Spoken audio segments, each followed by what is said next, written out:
In Maori mythology, Arawa was one of the great ocean-going, voyaging canoes that was used in the migrations that settled Aotearoa.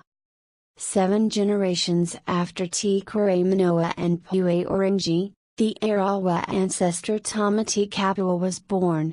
He was a highly ranked chief and mischievous person. Tama-te-kapua, whose name is inextricably linked to the Arawa waka, was a very resourceful character. Many of his well-known exploits are told by his descendants. Tama-te-kapua had a dog named Pootakatawhiti, which was put to death because it transgressed the laws of tapu in the village of a neighbouring tribe. This led to Tama-te-kapua and his brother using stilts to steal fruit from village chief Uenuku's sacred poroporo, breadfruit, tree as a way to avenge this insult. However, one night, Uenuku and others caught them in this activity. They eventually both managed to escape Uenuku's clutches, but a battle ensued shortly thereafter due to these events, in which Houmaitawhiti and his 2 sons routed the army of Uenuku. After this fight, it was decided that Tama-te-kapua and others would migrate to another land. Construction of the canoe. Eventually, a large tree was felled, and from this the waka, which eventually came to be known as Arawa, was formed.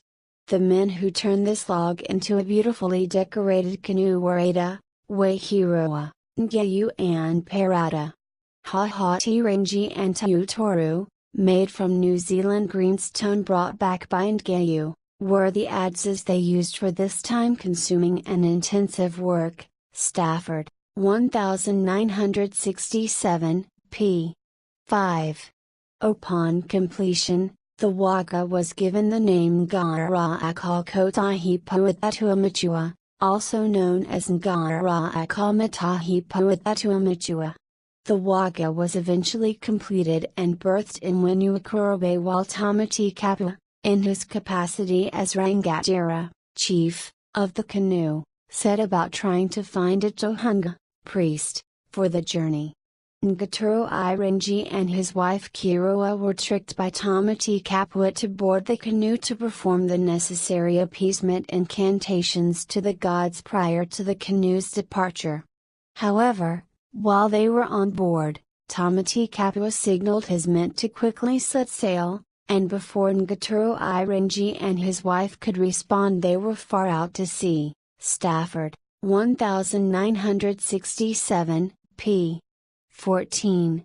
Voyage to Aotearoa. One of the more dramatic stories pertaining to the voyage to Aotearoa occurred because Tama-te-kapua became desirous of Kirawa.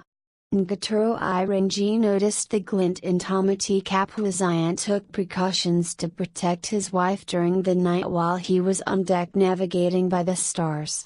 This was done by tying one end of a cord to her hair and holding the other end in his hand.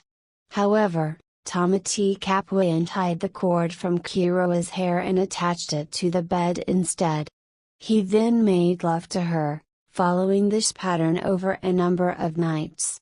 One night, however, he was nearly discovered in the act by Te Kuraimonoa, but just managed to escape. In his haste he forgot the cord. Te Kuraimonoa noticed this and therefore knew that Tama-te-kapua had been with Kirawa.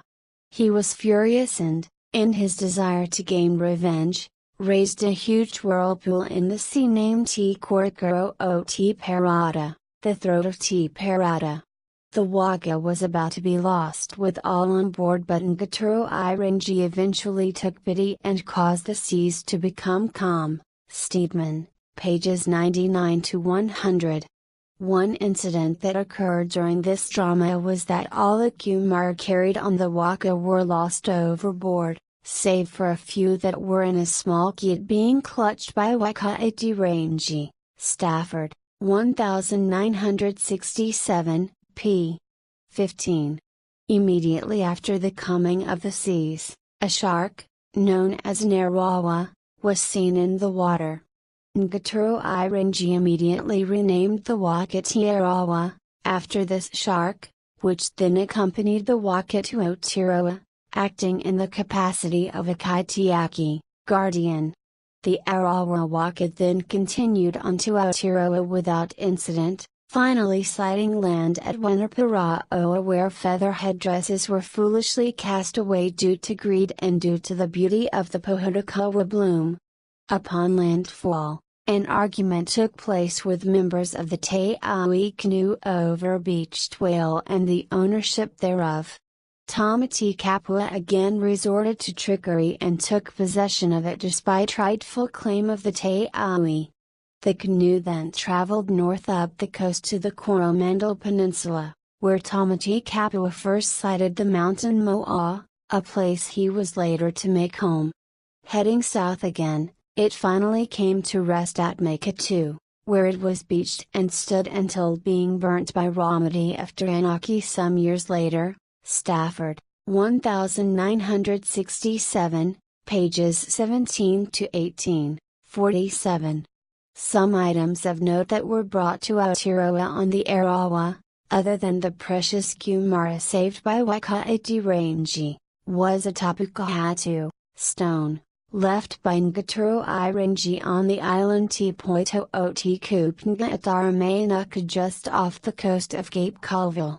This stone held the Māori to protect the Arawa peoples and their descendants from evil times. Stafford, 1967, p. 17. In addition, the waka brought over two gods, one called Itupuoa, which was represented by a roll of tapa, and another stone carving now possibly buried at Mokoia Island, Lake Rotorua. Stafford, 1967, pages 11 to 12.